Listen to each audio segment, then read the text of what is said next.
un fiasco complet en termes d'autorisation. Et c'est vrai que ce qui a été le plus choquant, au-delà des images et des faits, c'est cette précipitation du ministre de l'Intérieur pour tout de suite jeter la faute sur les supporters de Liverpool.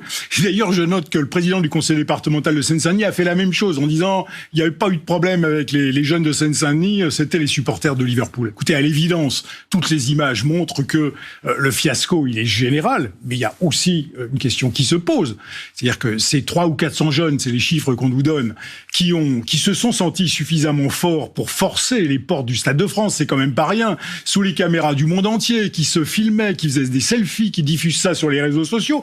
On a l'impression d'une faillite de l'organisation et d'un affaiblissement de l'autorité de l'État comme on n'en a jamais vu. Donc c'est toutes ces questions qu'il faut effectivement se reposer.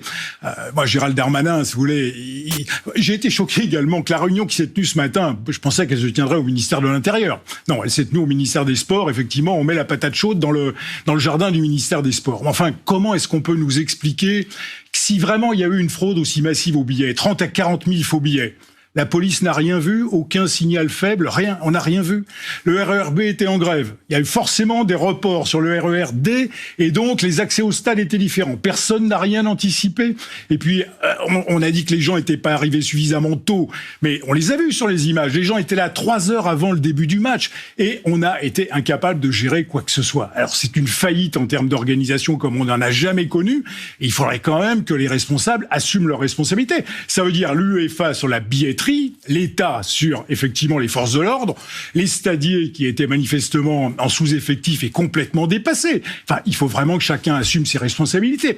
Et il y aura la question de l'affaiblissement de l'autorité de l'État, parce que c'est peut-être le plus grave.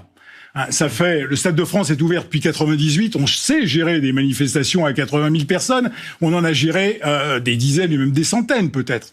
Là, on en est arrivé à un point où on ne contrôle plus rien. Mes collègues du Sénat, mes anciens collègues du Sénat, le groupe Les Républicains, va déclencher une enquête parlementaire. Les ministres sont obligés de venir témoigner sous serment, de même que l'ensemble des responsables. Donc on va finir par y voir clair, mais ça va demander effectivement quelques semaines et même probablement plusieurs mois. Parce qu'on a besoin effectivement d'avoir une enquête indépendante, parce qu'il est très facile de jeter des chiffres. Faux billets, à coup sûr, il y en a eu. Dans quelle proportion, c'est difficile à dire aujourd'hui. Donc il faut une enquête parlementaire et elle a été demandée par le groupe Les Républicains. La question n'est pas de savoir si ces jeunes habitent la Seine-Saint-Denis, Paris ou d'autres départements de la région Île-de-France. C'est pas ça la question. Et effectivement, ne confondez pas l'immense majorité des habitants de ce département et les bandes de voyous qu'on a vues à l'œuvre.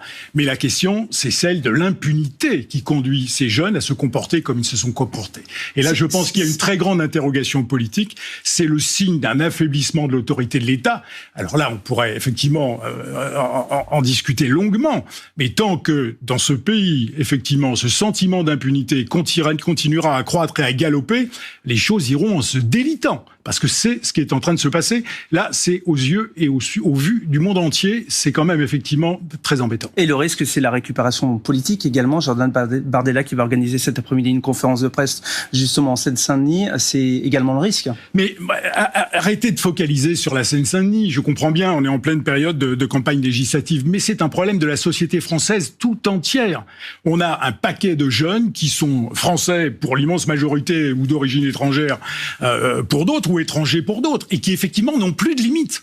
Forcer les portes du Stade de France alors qu'il y a autant de police autour et passer des grilles de 4 mètres sous les caméras de télé du monde entier, il faut quand même oser le faire et avoir acquis ce sentiment d'impunité. Ces jeunes-là pensent qu'ils ne risquent plus rien et c'est ça le problème. Donc il est temps de reprendre les choses en main et je pense que Gérald Darmanin ferait bien de faire son autocritique plutôt qu'effectivement de jeter la pierre dans le jardin des supporters de Liverpool.